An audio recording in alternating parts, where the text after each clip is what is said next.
नमस्कार। Sociology with Dhruv Dikshit channel में मैं ध्रुवपाल दीक्षित आपका स्वागत करता हूं। आज हम चर्चा करेंगे भारत के समाजशास्त्र के जनक, जिन्हें हम सभी भारतीय समाजशास्त्र के संस्थापक या पितामह के रूप में जानते हैं, गोविंद सदाशिव घुरिये। गोविंद सदाशिव घुरिये जीएस घुरिये के नाम से विख्यात है। घुरिये जी की बायोग्राफी आज आपके साथ में चर्चा करूंगा। आपका जन्म 12 दिसंबर 1893 को महाराष्ट्र में मालवण नामक गांव में हुआ था। परिवार सारस्वत ब्राह्मण था और समाजशास्त्र में आपके काफ़ी योगदान है। अगर मैं कहूं कि भारत में समाजशास्त्र के जनक, जिस तरह से फ्रांसीसी समाजशास्त्री अगस्ट कॉम्टे हैं विश्व समाजशास्त्र के जनक, उसी तरह से भारतीय समाजशास्त्र के जनक जीएस घुरिये। बौद्धिक और समाजशास्त्री अकादमिक क्षेत्र में अभी तक जितने भी समाजशास्त्री हैं, उनमें जीएस घुरिये से बड़ा कोई दूसरा नाम अभी तो नहीं समझ में आता है। इनके समकालीन समाजशास्त्री जितने भी हैं, उन सबसे हटके जीएस घुरिये। दो चीजों के लिए घुरिये जाने जाते हैं। एक तो समाजशास्त्री निर्माण, सोशलॉजिकल इंस्टीट्यूशन का निर्माण किया इन्होंने, सामाजिक संस्थाओं का निर्माण किया। दूसरे समाजशास्त्रियों का निर्माण करा। स्वतंत्रता पश्चात की जो भारत की प्रथम समाजशास्त्र की पीढ़ी है, उसमें अनगिनत नाम है जो इंडियन आइकॉन, समाजशास्त्र के क्षेत्र में भारतीय आइकॉन कहलाते हैं। वो कहीं ना कहीं किसी ना किसी रूप में, अगर आप देखा जाए, उनका गठन, उनका निर्माण, उनका कृतित्व बनाने में घुरिये का योगदान है। प्रख्यात समाजशास्त्री एमएन श्रीनिवास घुरिये के स्टूडेंट थे।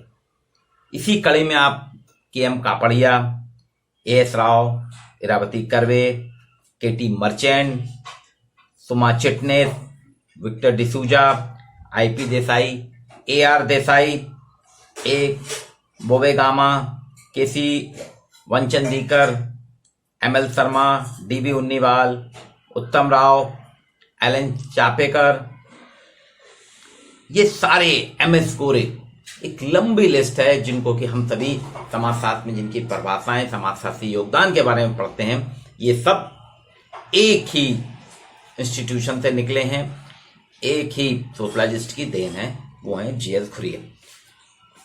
समाजशास्त्री रचनात्मकता के प्रतीक कहलाते हैं, ये सिंबल हैं, सोशलॉजिकल कंस्ट्रक्शन के सिंबल हैं, ये सोशलॉजिकल आइकॉन है।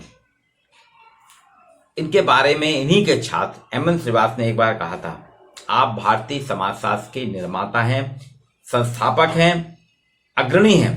स्वतंत्र भारत की समाजशास्त्र की नई पीढ़ी जो अब आ रही है, उसके आप प्रेरणा स्रोत हैं। आपने ही भारतीय समाजशास्त्र को भविष्य दिखाया। आप ही ने कहा, आप ही इनके योगदान से, आपके कृतित्व से भारतीय समाजशास्त्र का भविष्य हमको दिख रहा है कि आगे भविष्य में हमें क्या करना है। शुरू में मैंने कहा, ये शिक्षक संस्थान निर्माता थे। सिद्धांतों की इन्होंने संरचना की और समाजशास्त्री रचनाएं की। इनकी पत्नी का नाम साजू भाई घुरिये था, जो इनके मालवण गांव के पास के ही गांव की थी। इनकी एक बेटी है कुमुद घुरिये, जो बैरिस्टर, और बेटा सुदेश घुरिये सांख्यिकी और गणित का विशेषज्ञता, गणितज्ञ के रूप में है। घुरिये की प्रारंभिक रुचि संस्कृत भाषा में थी। गांव के ही स्कूल से पढ़े। मैट्रिक करने के बाद आप मुंबई के एल्फिंस्टन कॉलेज में आए, जहां से आपने अंग्रेजी और संस्कृत में अध्ययन किया। 1916 और 1918 में अंग्रेजी और संस्कृत की परीक्षा आपने पास की, वो प्रथम श्रेणी में थी और उन्हें एक कुलाधिपति का मेडल भी मिला, जो विशिष्ट विद्यार्थी के रूप में इन्हें दिया गया। फिर इसके बाद आप लंदन स्कूल ऑफ इकोनॉमिक्स में चले गए, वहां एलटी हाउस और कैम्ब्रिज में डब्ल्यूएच रिवर्स के साथ आपने काम किया। दोनों एंथ्रोपोलॉजिस्ट थे, उनके साथ काम किया। हेडन के निर्देशन में, समाजशास्त्री हेडन के निर्देशन में आपने race and caste in India पे पीएचडी की उपाधि प्राप्त की। 1919 में, जैसा कि हम सभी जानते हैं समाजशास्त्र के विद्यार्थी, पैट्रिक गिडिंस जो न्यूजीलैंड से आए थे, उन्होंने मुंबई विश्वविद्यालय में समाजशास्त्र विभाग की स्थापना की थी। वो इसके अध्यक्ष थे और उन्हीं के साथ 1924 में रीडर के रूप में नियुक्ति हुई सदाशिवराव घुरिये की मुंबई विश्वविद्यालय में।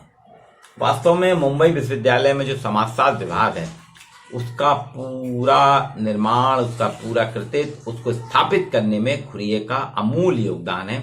स्कूल ऑफ सोशियोलॉजी जो है मुंबई, वो सिर्फ घुरिये की देन है। वहां से उन्होंने खाली समाजशास्त्र के डिग्री ही नहीं बांटी कि बीए एमए जैसे अन्य विश्वविद्यालय में होता ना कि विभाग खोल दिया जाता, वहां से डिग्रीधारी निकलते हैं लेकिन सोशलॉजिस्ट नहीं निकलते। लेकिन मुंबई विश्वविद्यालय और लखनऊ विश्वविद्यालय, दो विश्वविद्यालय अपने आप में एक ऐसे स्कूल, इसलिए इनको स्कूल कहते हैं हम, यहाँ से सतत बाहर निकली एक सतत लाइन लगी हुई है सोशलॉजिस्ट की, जिनके अलग अलग सिद्धांत हैं, अलग अलग सैद्धांतिक उपागम हैं जो हम सभी विद्यार्थियों के लिए काम आते हैं।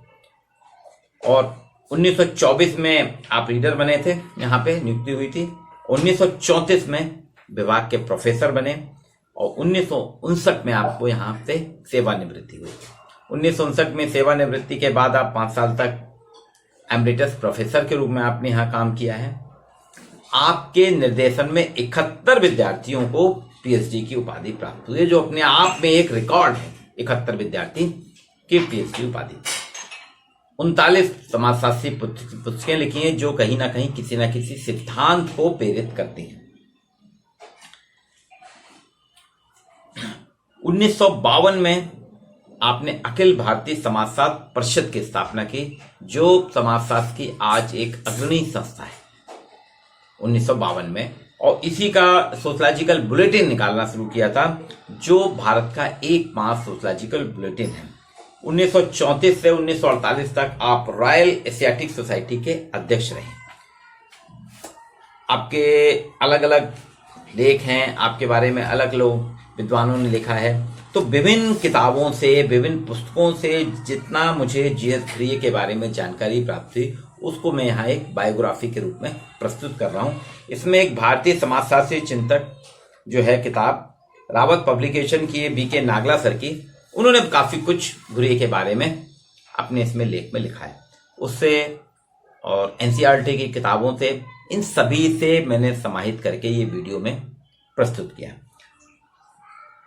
नागला जी ने बताया कि श्रीनिवास कहते थे, श्रीनिवास के उन्होंने कोट किया है कि समाजशास्त्र के प्रारंभिक लोग, शुरुआती दौर में भारत में जो समाजशास्त्र के लोग थे वो आराम कुर्सी विद्वान थे, मतलब चेयर में बैठ के लिखते थे और वो सब उनके समाजशास्त्री योगदान होता था। और भाषणवादी विद्वान थे, क्षेत्र में, फील्ड में नहीं जाते थे। इसलिए घुरिये के ने क्षेत्रीय कार्य पे ज्यादा जोर नहीं दिया, वो आराम कुर्सी विद्वान थे। ये उन्हीं के स्टूडेंट एमएन श्रीवास का कहना था। लेकिन बाद में उन्होंने कहा मैं इनकी आलोचना नहीं कर रहा हूं, मैं सिर्फ एक चर्चा कर रहा हूं। और इसके बाद घुरिये ने काफी, ऐसा नहीं कि उन्होंने काफी अध्ययन किए हैं और क्षेत्रीय कार्य पर बहुत जोर दिया है। भारतीय विद्या में प्रशिक्षित थे, इंडोलॉजी में आप प्रशिक्षित थे। संस्कृत के विद्वान होने के कारण भारत के सभी धार्मिक ग्रंथों का आपका अच्छा खासा योगदान है, जिसमें आपने काफी कुछ अध्ययन किया और उसी से उन्होंने भारतीय समाजशास्त्र को एक नई दिशा दिखाई। क्षेत्रीय कार्य के विरोधी नहीं थे। 1930 में अध्याय थे, तो 1938 में आपकी किताब एक आई थी, sex habit of middle class people in Bombay, और महादेव कोली। ये दो उनके क्षेत्रीय कार्य हैं जो बताते हैं कि घुरिये क्षेत्रीय कार्य के विरोधी नहीं थे, बल्कि आराम कुर्सी लेखक नहीं थे, वो अनुभाविक क्षेत्रीय कार्य के विद्वान भी थे। और बाद में बाकी लोगों ने भी इस तथ्य को स्वीकार किया। उन्होंने ब्रिटिश मानवशास्त्री उपागम को स्वीकार किया, डिफ्यूजन को, ब्रिटिश एंथ्रोपोलॉजिकल डिफ्यूजन को स्वीकार किया, पर बाद में भारत के अध्ययन शास्त्र की पद्धतियों के साथ वे जुड़ गए। इनकी रचनाओं, इनके विषयों, परिप्रेक्ष्यों की विविधता है, लेखन का विस्तार बहुत अधिक है। इस जाति और परिवार के अतिरिक्त घुरिये ने अन्य विषय भी देखे, जैसे राजपूत आर्किटेक्चर, फिनरी मानुएन, sadhus of India, sex in America, Shakespeare and Kalidas, caste type and other races, metropolitan civilisation, ये सारे आयाम इन्होंने देखे। इनकी कुछ किताबें हैं जिन पे मैं चर्चा करूंगा। Caste in race in India 1932 में आई थी, फिर इसको इनने सुधार करके इसमें संशोधन करके 1969 में फिर प्रस्तुत किया। कल्चर एंड सोसाइटी 1947 में, इंडियन साधुज 1953 में, family king in Indo European culture 1955 और संशोधन के बाद 1961 में। सिटीज एंड सिविलाइजेशन 1962 में आई।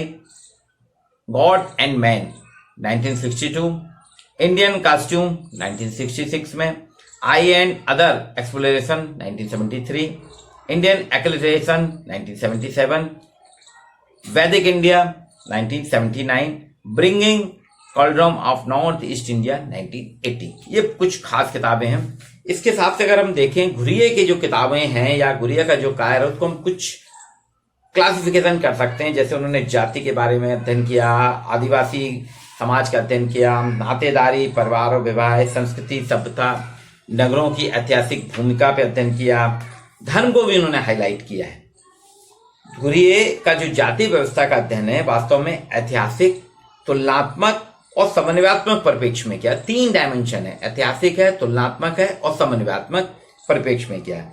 और उन्होंने भारत यूरोप के संदर्भ में नातेदारी का तुलनात्मक अध्ययन किया। यूरोप और भारत के कंटेक्स्ट में नातेदारी का तुलनात्मक अध्ययन किया है। जाति व्यवस्था के लिए तो हम सभी पढ़ते हैं, शुरू से पढ़ते आ रहे हैं। हमने 6 लक्षण भी बताए थे भारतीय जाति व्यवस्था के। ये खंडात्मक विभाजन है, संस्करण है, ऊंच नीच का इसमें संस्करण है, पवित्रता और प्रदूषण की बात की है, पवित्रता और प्रदूषण की बात है, अपवित्रता की भी बात की है। नागरिक और धार्मिक अधिकार, लोगों को इसके द्वारा से नागरिक धार्मिक अधिकार मिलते हैं, उसके साथ वंचनाओं की भी चर्चा की है।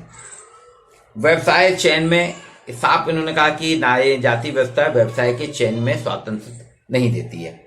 वैवाहिक प्रतिबंध है, मैरिज में प्रतिबंधित करती है कि एक जाति का व्यक्ति अपने जाति समूह में विवाह करेगा, उसके बाहर नहीं करेगा। तो चाहे वैवाहिक प्रतिबंध की भी बात की है। इसके अलावा इन्होंने अंतर विवाह की भी चर्चा की जाति में। फिर दूसरा इनका जो एस्पेक्ट था आदिवासियों पे अगर हम चर्चा करते हैं, आदिवासियों पे घुरिये ने ब्रिटिश प्रशासक और मानव शास्त्रियों की कटु आलोचना की और उनका विवाद एल्विन वेरियर के साथ विवाद के कारण ही विश्व प्रसिद्धि मिली घुरिये को। वास्तव में क्या था, घुरिये के अध्ययन जो विशिष्ट थे और उसमें उनका सामान भी थे। उनकी एक किताब है शेड्यूल ट्राइब्स, इसमें उन्होंने ऐतिहासिक, प्रशासनिक और सामाजिक पक्षों की चर्चा की है। उस पीरियड के ऐतिहासिक, जनजातियों के ऐतिहासिक, प्रशासनिक और सामाजिक पक्षों की चर्चा की। महाराष्ट्र के कोली ट्राइब्स का इन्होंने अध्ययन किया था और उसमें एक पर्टिकुलर कोली ट्राइब्स पे पूरा अध्ययन का केंद्रित था। और ये उस समय लिखी गई, उस समय देश में ब्रिटिश मानव शास्त्री, ब्रिटिश एंथ्रोपोलॉजिस्ट और जो प्रशासनिक अधिकारी थे, ये अपने अलग आइडियाज दे रहे थे। इनका कहना था कि आदिवासी अलग हैं, इनका से हिंदुओं से अलग हैं, इनको हमको संरक्षित करना चाहिए। लेकिन घुरिये कहते थे, घुरिये का तर्क था कि दीर्घ एक लंबे समय से हिंदुओं के संपर्क में आने के कारण आदिवासी अलग नहीं, वो हिंदू सभ्यता का एक अंग है।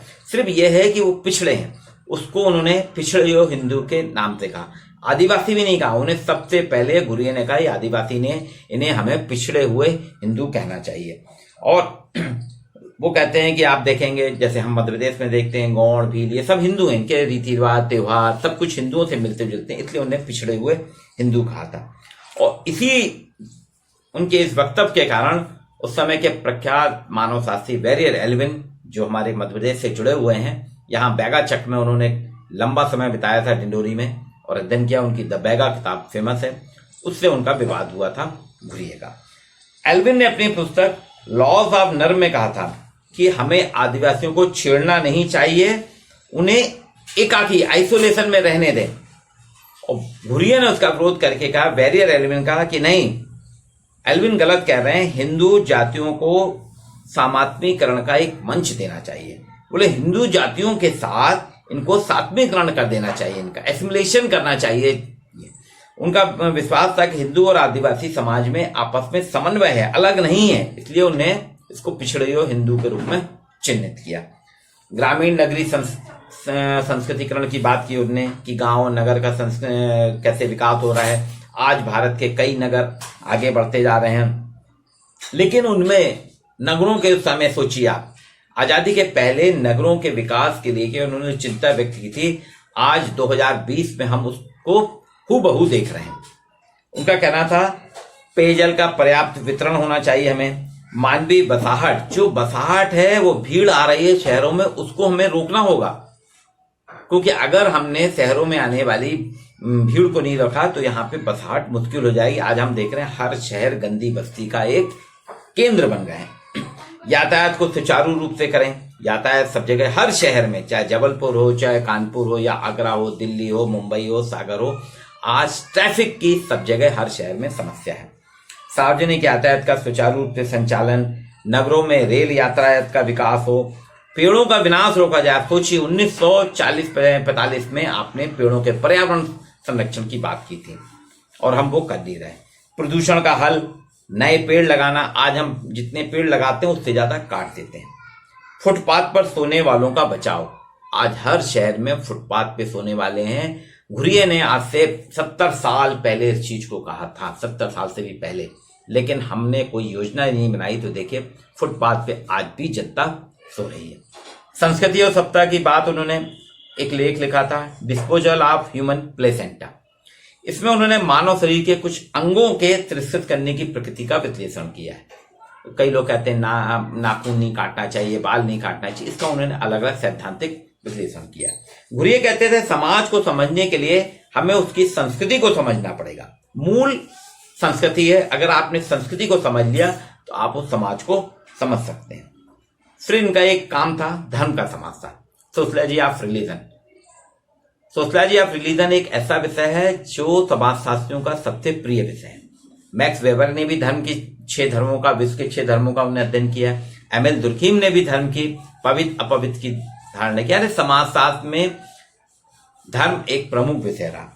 घुरिये ने भी कहा, घुरिये कहते धर्म मूलभूत है, मनुष्य किसी ऐसी शक्ति के प्रति चेतन है जिसको वो संयोजित नहीं कर सकता और जो सभ्यता का उदय होने के पहले से थी। धार्मिक विश्वास और प्रचलन के विषय में घुरिये कहते थे कि समाजशास्त्र में इसका मौलिक योगदान है।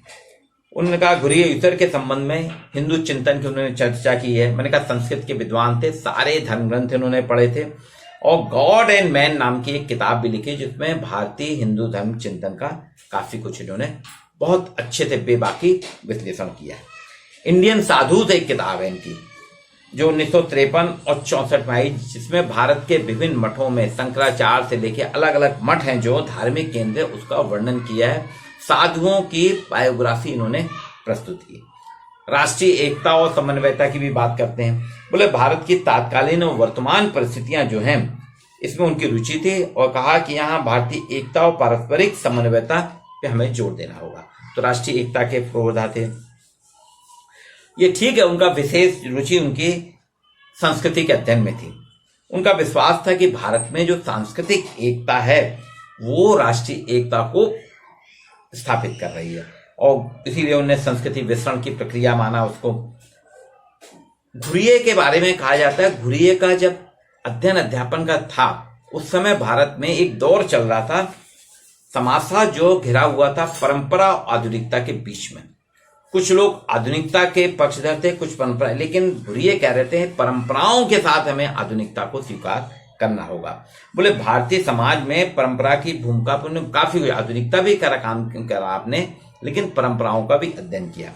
और इनका अधिकांश लेखन जो है, घुरिये का ऐतिहासिक अध्ययन जितना भी हम देखते हैं वो क्षेत्रीय कार पे है, बहुत कम है, लेकिन पूरा का पूरा इनका लेखन पाठ और ग्रंथों के स्रोतों पर आते रहते हैं। और इसी तरह हम देखते हैं वास्तव में घुरिये की रचनाएं जो हैं वो एक मानव शास्त्री समाजशास्त्री दृष्टिकोण से सर्वश्रेष्ठ हैं, उत्कृष्ट हैं। इनकी जो पृष्ठभूमि है, नट एंड शेल में देखें इनकी पृष्ठभूमि वास्तव में संस्कृत और समाजशास्त्र में आप शिक्षित और प्रशिक्षित हुए। मुंबई विश्वविद्यालय पूरा इनका अकादमिक कार्य का केंद्र बिंदु था जहां उन्होंने काफी कुछ किया और इनका उद्देश्य था जाति और आदिवासियों का निर्जाति विवरण, ग्रामीण नगरीकरण, धार्मिक प्रवेश, सामाजिक तनाव पे भी किताब है और इस पे भारतीय कला पे इनकी किताबें हैं। भारतीय ज्ञान इंडोलॉजी जो है, भारतीय ज्ञान शास्त्र विद्या शास्त्र का इन्होंने शुरुआत की थी। बोले भारत के समाजशास्त्र को अगर हम जानना चाहते हैं भारतीय विद्या शास्त्र के माध्यम से ही, इंडोलॉजी के माध्यम से समझ सकते हैं। और पश्चिम में जब पश्चिम का समाजशास्त्र पढ़ रहा है तो आप उससे पढ़े, लेकिन भारत के समाज को जानना है तो हमको भारतीय विद्या शास्त्र को प्रयोग करना होगा। निगमन, अनुभाविक पद्धति, ऐतिहासिक तुलनात्मक पद्धति, प्रकारात्मक परिप्रेक्ष्य, इन सभी का आपने प्रयोग किया। और भारतीय समाज के विभिन्न मुद्दों, संस्कृति, सभ्यता, जाति, प्रजाति, धर्म, नातेदारी, आदिवासी, भारतीय साधु, सामाजिक तनाव, भारतीय वेशभूषा, संघर्ष और समन्वयता का समाजशास्त्र, इन सभी पे काफी कुछ किए। और एक 91 वर्ष की आयु में, 50 साल इनका एकेडमिक कैरियर रहा। 91 वर्ष की आयु में मुंबई में ही 28 दिसंबर 1983 को आपका देहावसान हुआ। ये देखिए कितना संयोग है, दिसंबर में आपका जन्म है, 12 दिसंबर 1893, और दिसंबर में ही आपका देहावसान हुआ। वही नवंबर में अभी हमने पिछले महीने देखा था एम.एन. श्रीनिवास, एम.एन. श्रीनिवास का भी जन्म नवंबर में है और देहावसान भी इनका नवंबर में होता है। तो गुरु चेले में देखे सामन्वय कितना बढ़िया है। तो आज आपके साथ मैंने गोविंद सदाशिव घुरिये, जो भारतीय समाजशास्त्र के पितामह हैं, भारतीय समाजशास्त्र के जनक हैं, भारतीय समाजशास्त्र के लीजेंड हैं, हम सभी समाजशास्त्र के विद्यार्थियों के लिए एक प्रेरणा पुंज है। उनके आधार पे हम समाजशास्त्र के अध्ययन को करते हैं, समाजशास्त्री संकल्पनाओं को समझते हैं, समाजशास्त्रीय सिद्धांतों के आधार पे भारतीय समाज का अध्ययन करते हैं। तो ये वीडियो उनके आज जन्मदिन पे मैं आप सभी को प्रस्तुत कर रहा हूं और उम्मीद करता हूं कि मैंने जी.एस. घुरिये के विश्लेषण में बहुत कुछ तो नहीं दे सका, लेकिन प्रयास था मेरा कि घुरिये को नजदीक से जाना जाए, और उसी परिप्रेक्ष्य में ये वीडियो है। इसमें अगर आपको पसंद आता है और इसमें क्या कमियां हैं वो मुझे बताएंगे, जिससे मैं अगली बार इसको संशोधित कर सकूं। इसलिए आप सभी मेरे YouTube channel sociology with Dhruv Dixit को सब्सक्राइब करिए। आपको इसी तरह मैं समाजशास्त्र के नए नए विषयों पे, समाजशास्त्रियों के बारे में जानकारी देता रहूंगा। आज के लिए इतना ही।